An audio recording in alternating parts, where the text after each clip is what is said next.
Friends, welcome to Tollywood cine plaza. Genius, Ramlila లాంటి చిన్న చితక సినిమాలు తీస్తూ వచ్చిన నిర్మాత దాసరి కిరణ్ కుమార్ ఉన్నట్లుండి రామ్ గోపాల్ వర్మతో వంగవీటి లాంటి పెద్ద సినిమాకు నిర్మాత అయ్యాడు. ఆయన అంతకు ముందు తీసిన సినిమాలన్నీ ఒక ఎత్తు, ఇది మరో ఎత్తు. దీనికి మంచి హైప్ వచ్చింది.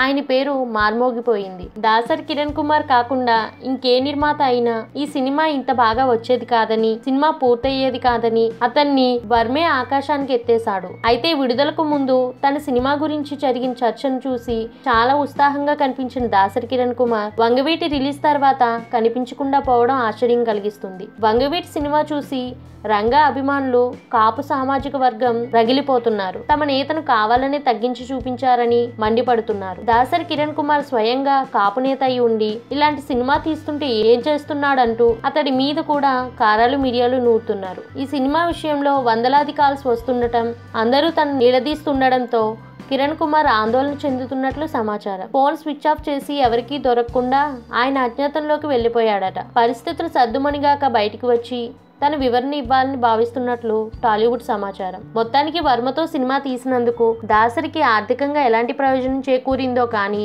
రాజకీయ నేపథ్యం కూడా ఉన్న ఆయనకు తన వర్గంలో ఇబ్బందులు మాత్రం తప్పేట్లు లేవు. ఈ వీడియో మీకు నచ్చినట్లయితే లైక్ చేయండి, కామెంట్ చేయండి, సబ్స్క్రైబ్ అవ్వండి.